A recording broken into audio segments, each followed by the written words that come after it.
बिस्मिल्लाहिर्रहमानिर्रहीम अस्सलाम वालेकुम, यू आर वेलकम। और आज है जी हमारा लेक्चर नंबर 4 और इसमें हम लोगों ने बात करनी है इवन लैंग्वेज की, जो कि हम लोगों ने ऑलरेडी की थी। हम लोगों ने होल पे स्टैटिक और सेपरेट सेपरेट स्टैटिक की बात करेंगे, वो भी हम लोगों ने पिछले लेक्चर में वैसे की थी। इसके अलावा रेगुलर एक्सप्रेशन का सम, प्रोडक्ट और उनका क्लोयर, ये सारा कुछ देखेंगे। और इम्पॉर्टेंटली जो हम लोग बात करने वाले हैं वो है एफ ए की और ट्रांजिशन डायग्राम की, ट्रांजिशन टेबल की। ठीक है जी।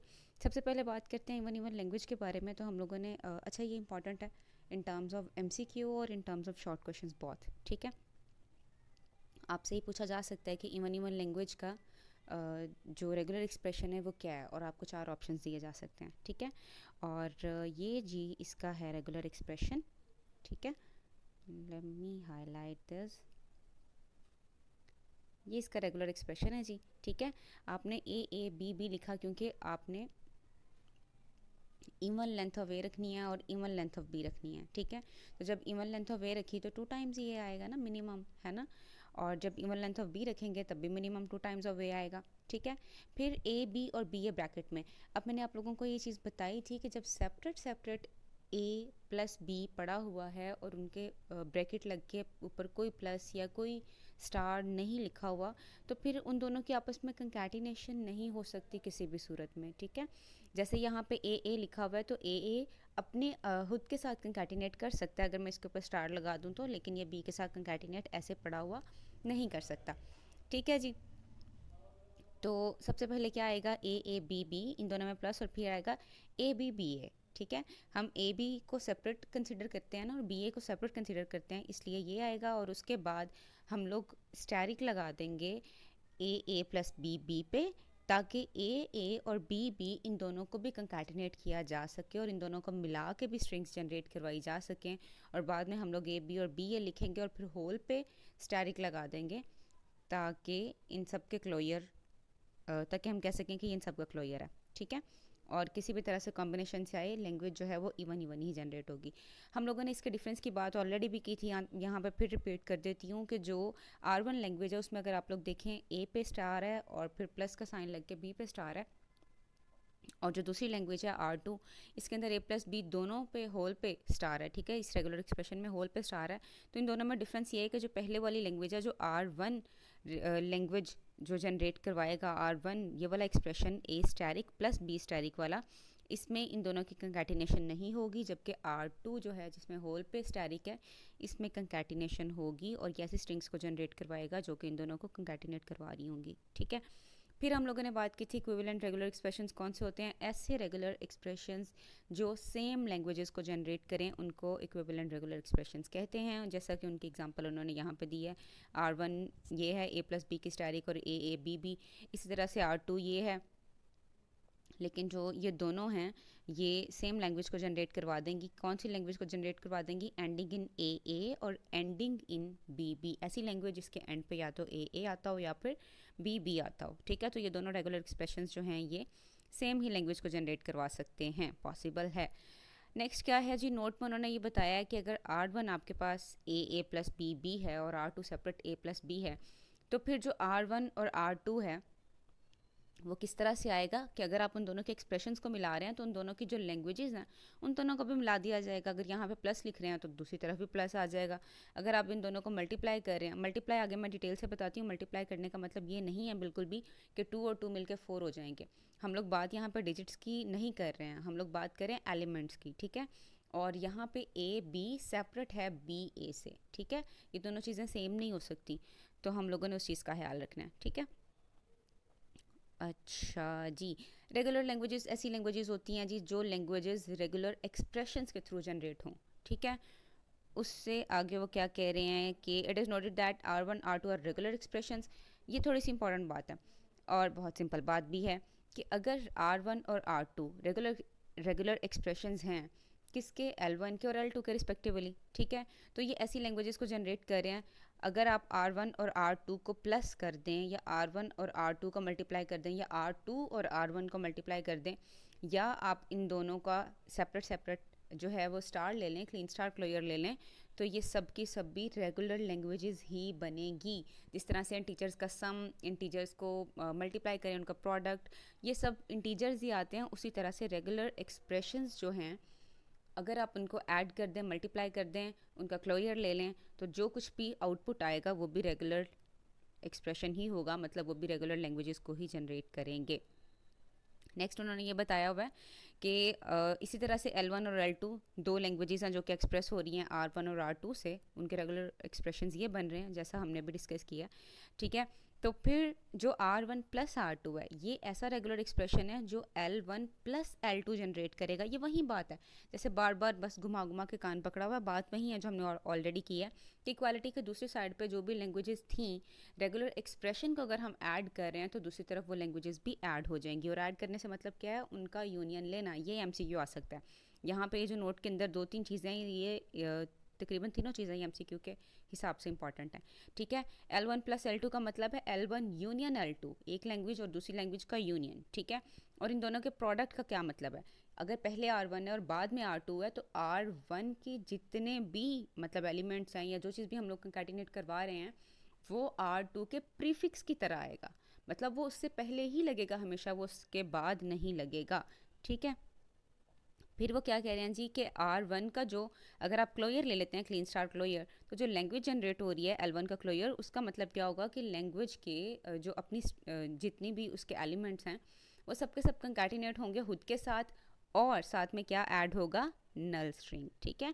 क्योंकि ये क्लीन स्टार क्लोयर है, ये प्लस ऑपरेशन नहीं है।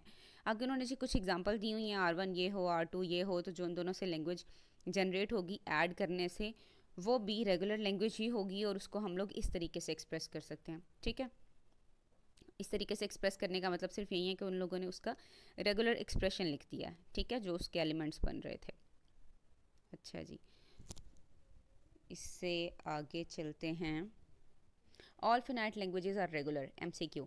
जितनी भी फिनाइट लैंग्वेजेस होती हैं वो सब के सब रेगुलर लैंग्वेजेस होती हैं, ठीक है। और इस चीज़ को उन्होंने एक्सप्लेन करने के लिए एक लैंग्वेज ली है, जो कि लैंग्वेज के एलिमेंट्स हैं दो, A और B, और उसकी स्ट्रिंग की लेंथ कितनी होनी चाहिए, 2, ठीक है। कंडीशंस बता रहे हैं हमें, स्ट्रिंग की लेंथ 2 होनी चाहिए, यानी कि A इस तरह से 2 आनी चाहिए।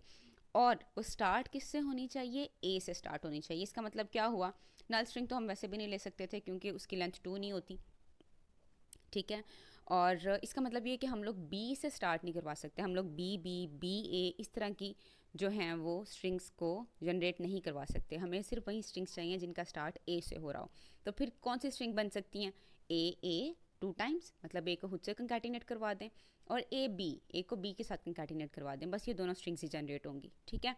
तो A और B जो है लैंग्वेज जनरेट हुई है, इसका अगर हम लोग रेगुलर एक्सप्रेशन बनाएं तो वो सिंपल यहीं पे तो बन सकता है ना, A प्लस B, सिंपल, ठीक है। क्योंकि इन दोनों में से एक ही चीज़ जनरेट होगी, और जो जनरेट होगी उसकी लेंथ 2 भी है और वो स्टार्ट भी ऐसे हो रही है, तो ये हमारी लैंग्वेज को प्रॉपरली सेटिस्फाई करती है, और ये भी एक रेगुलर लैंग्वेज है, ठीक है जी।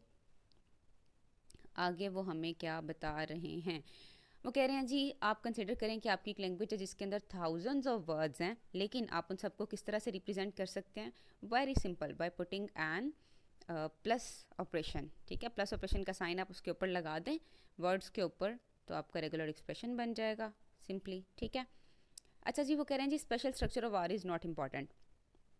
अब मैंने आप लोगों को ये बात की थी कि रेगुलर एक्सप्रेशन डिफरेंट तरीके से लिखा जा सकता है। एक लैंग्वेज को ज़्यादा सारे रेगुलर एक्सप्रेशंस जो हैं वो सेम ही लैंग्वेज को जनरेट कर सकते हैं, लेकिन हर लैंग्वेज जो है हर जो रेगुलर एक्सप्रेशन है वो एक यूनिक लैंग्वेज को जनरेट कर रहा होगा।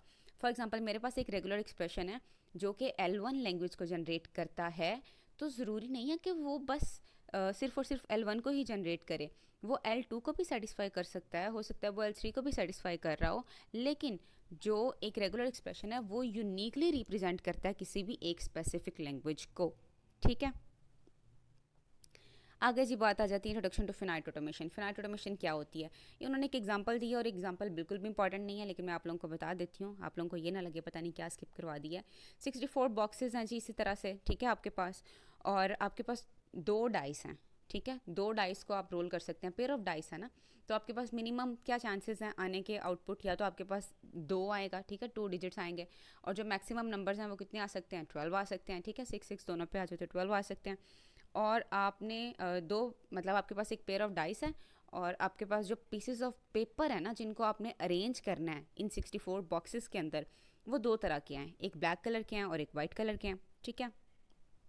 अब जो पीसेस का अरेंजमेंट है ना वो मैटर करता है। आप एक स्पेसिफिक अरेंजमेंट में आपने नहीं लेके आना, मतलब ऐसा नहीं है कि विन करने के लिए आपको एक स्पेसिफिक अरेंजमेंट चाहिए। मल्टीपल ऑप्शंस हैं, मल्टीपल अरेंजमेंट्स जो हैं वो कंसिडर किए जा सकते हैं विन करने के लिए, ठीक है। तो इस तरह की गेम को आप क्या कहेंगे कि ये फिनाइट ऑटोमेशन है, ठीक है। अगर आप लोगों को याद हो तो वो 9 बॉक्स बना के और वो पीस ऑफ पेपर रख के, तो उनको हम लोग हॉरिजेंटल और वर्टिकल और डायगनल इस तरह से जोड़ के गेम खेला करते थे, ये उसी तरह से ही कुछ मिलती जुलती है, ठीक है। और इसका फिनाइट ऑटोमेशन कहा जाता है। फिनाइट ऑटोमेशन बेसिकली क्या है और फिनाइट ऑटोमेटा क्या होता है, इसकी बात करते हैं। फिनाइट ऑटोमेटा कलेक्शन है जी, किस चीज़ की कलेक्शन है? सबसे पहले तो ये है कि इसके अंदर 1 इनिशियल स्टेट होनी चाहिए। अब 1 इनिशियल स्टेट भी हो सकती है, ठीक है, फिनाइट नंबर ऑफ स्टेट्स होना चाहिए। 1 इनिशियल स्टेट भी हो सकती है, हो सकता है कि बहुत ज़्यादा इनिशियल स्टेट्स हों, ठीक है, और ये भी हो सकता है कि कोई इनिशियल स्टेट नहीं हो, ठीक है। मेथड 4 की बात करते हैं। मेथड 4 में हम लोग देखने वाले हैं जी फिनाइट ऑटोमेशन को। फिनाइट ऑटोमेटा क्या होती है उसकी प्रॉपर डेफिनेशन देखते हैं। फिनाइट ऑटोमेशन जो है ये कलेक्शन है, किस किस चीज़ की कलेक्शन है जी? सबसे पहला point, finite number of states. इसके अंदर जो स्टेट्स हैं वो फिनाइट होनी चाहिए। ये अनलिमिटेड या इनफिनाइट स्टेट्स जो हैं इसमें नहीं होती, फिनाइट स्टेट्स होती हैं, ठीक है। एक इसकी इनिशियल स्टेट होती है जो कि होती ही एक है, इनिशियल हमेशा इसकी एक ही स्टेट हुआ करेगी। लेकिन जो इसकी फाइनल स्टेट्स हैं हो सकता है वो एक हो सकता है वो बहुत ज़्यादा हो, और हो सकता है कि वो एक भी ना हो, ठीक है, मे बी नन, ठीक है। उसके बाद क्या जी? Finite set of input letters. जैसे कि मैंने बात की थी कि हम लोग इस सब्जेक्ट के अंदर ए और बी सी मैक्सिमम 2 से 3 जो हैं वो इनपुट्स देंगे, इससे ज़्यादा हम लोग इनपुट्स नहीं देंगे क्योंकि फिर आउटपुट्स बहुत ज़्यादा जनरेट हो जाएंगे और बहुत ही कॉम्प्लेक्स हो जाएगा काम। तो इसके अंदर जो इनपुट लेटर्स हैं वो फिनाइट होने चाहिए, ठीक है, ताकि वो फिनाइट स्ट्रिंग्स को जनरेट करें, ठीक है। उसके बाद क्या जी? Finite set of transitions. अब ट्रांजिशन क्या है? हर स्टेट के ऊपर आप जब रुकेंगे और दूसरी स्टेट पे आपको जाना होगा, तो वो जो रीडिंग आप ले रहे होंगे ए से, मतलब फॉर एग्जांपल आप एक्स स्टेट पे हैं और आपको वाई स्टेट पे जाना है, तो वो जिस तरीके से आप जा रहे होंगे उस चीज़ को कहते हैं ये ट्रांजिशन। और आपको हर स्टेट पर हर डिजिट के लिए ट्रांजिशन शो करवानी होगी, यानी हर स्टेट पे हर डिजिट के लिए पाथ बनाना होगा। इसी वजह से हम लोग इनपुट्स अपनी कम रखेंगे, क्योंकि आप जिस भी स्टेट पे हैं आपके पास जितने भी इनपुट एलिमेंट्स हैं वो सब के सब आपने उस स्टेट से आगे मूव करवाने हैं, ठीक है। तो आपको ज़्यादा सारी ट्रांजिशंस शो करवानी पड़ेंगी। उसके बाद उसकी एग्जांपल्स हैं जी। एग्जांपल में उन्होंने कहा जी आपके पास एक लैंग्वेज है ए और बी, ठीक है। ये उन्होंने स्टेट्स बताई हैं कि एक्स वाई जी 3 आपके पास स्टेट्स हैं। एक्स आपकी इनिशियल स्टेट है और जी आपकी फाइनल स्टेट है। पहुँचे जी आप किस तरह से पहुँचेंगे? आगे उन्होंने ट्रांजिशंस दे दी हैं। ट्रांजिशंस कैसे दे दी हैं जी? रीडिंग बता दिया है कि एक्स से अगर आप रीड करते हैं ए को तो आप किस पे जाते हैं? जी पे। एक्स से अगर आप बी को रीड करते हैं तो आप वाई पे जाते हैं। और वाई पे जब आप आ जाते हैं तो आप ए या बी दोनों में से कुछ भी रीड करें आप वाई पर ही रहते हैं।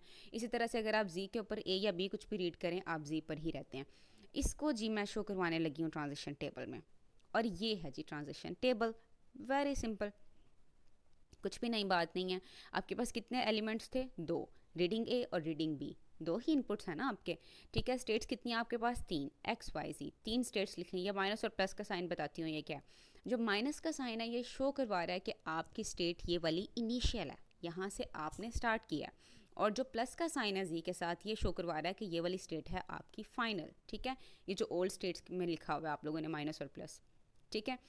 अब आप इनिशियल स्टेट एक्स से निकले हैं, आपने ए रीड किया है, आप कहाँ पे आ गए हैं जी? जी पे। और आपने बी रीड किया तो आप कहाँ पे आ गए हैं?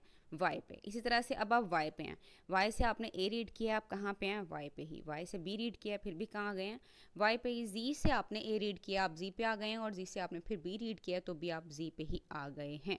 ये होता है ट्रांजिशन टेबल। अब ट्रांजिशन ग्राफ की बात कर लेते हैं या ट्रांजिशन डायग्राम की बात कर लेते हैं। इसी टेबल को अगर मैं उठा के एक सिंपल सी बेसुरी सी मतलब बहुत ही आसान सी डायग्राम में ड्रॉ कर दूँ यहाँ पे, तो ये बन जाएगी जी आपकी ट्रांजिशन डायग्राम, ठीक है, गिवन एफ ए के लिए। एक्स जो है ये आपके इनिशियल स्टेट है, इसलिए साथ में माइनस का साइन आएगा। सर्कल बना दिया आपने, सर्कल शो करवाता है स्टेट को, और ये जो मूवमेंट है ये शो करवा रही है आपके एरो हेड्स को कि कहाँ से कहाँ को जा रहे हैं, और जो रीडिंग्स हैं कि आप क्या रीड करके जा रहे हैं ये आप लोग एरो हेड्स के ऊपर लिख देते हैं, ठीक है। आपने एक्स से ए रीड किया था, आप कहाँ पे आए थे, जी पे। आपने एक्स से जब बी रीड किया था, आप कहाँ पे आए थे, वाई पे।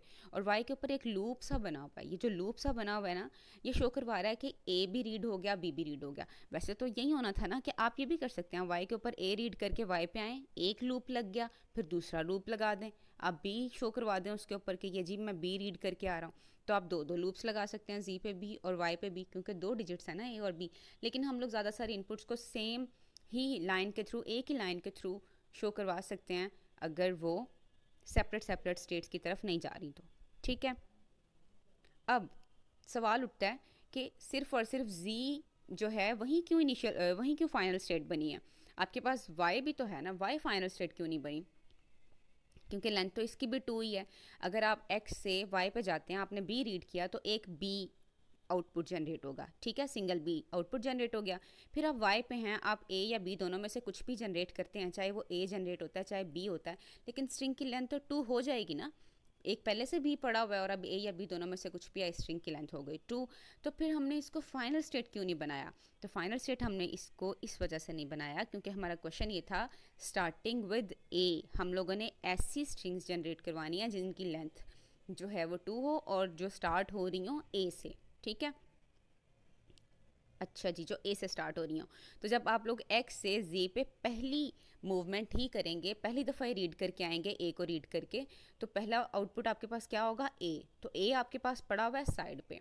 अब नेक्स्ट जी के ऊपर लग गया लूप, जी के ऊपर जब मैंने लूप लगा दिया, इसका मतलब क्या है कि जी इक्वल हो जाएगा ए प्लस बी होल के स्टैरिक के, यानी इसका लग गया क्लोयर। अब ये ए प्लस बी जितनी मरतबा मर्जी कंकैटिनेट हो, और यहाँ से चाहे नंबर एक्सप्रेशन शो करवा दिया कि ए पहले आ गया, ठीक है, और ए प्लस बी के ऊपर हम लोगों ने लगा दिया closure.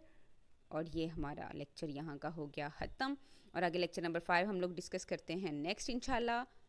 Thank you for watching, अल्लाह हाफ़िज़।